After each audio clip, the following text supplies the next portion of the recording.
So I'm from Herning, small town of about 60,000, but I guess you could call it one of the only hockey towns we got at home. Still a small hockey country and still not a lot of hockey players, but it's popular there and they've been doing a good job producing some players lately. I was on skates first time I was 2 years old. My dad was coaching the pro team in my hometown for 15 years. I pretty much grew up at the rink, got to go with him there every day and be in the locker room and be around.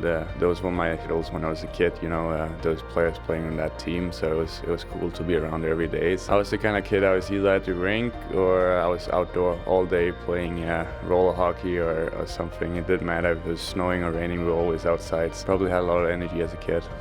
Yeah, I mean, I left Denmark early, 16, when I signed in Malmö in Sweden. You see kids from Denmark now taking a different journey, playing junior over here or something. Back then they went through Sweden, so I did what everyone else did. It was really hard. Came over, got my own apartment. My mom tried to prepare me a little bit by learning me how to work the washer and dryer and everything, cook a few meals, stuff like that. It was really hard being alone.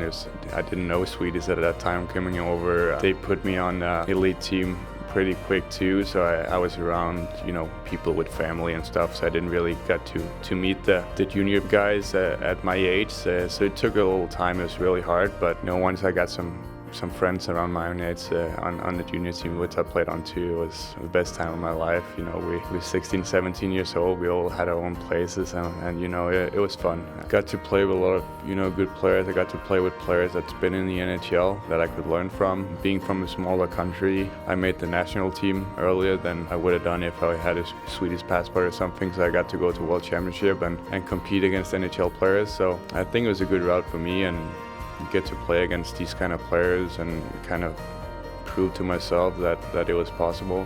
So Sweden meant a lot to me and my development. I met a Swedish girl when I was in Sweden, so we've been together for 10 or 11 years now. Got married a couple years ago and we had a baby boy in end of August. I think it's gonna be different once he gets a little older and he coming to the locker room like I did when I was a kid with my dad. Hopefully he's gonna think it's just as fun as I did.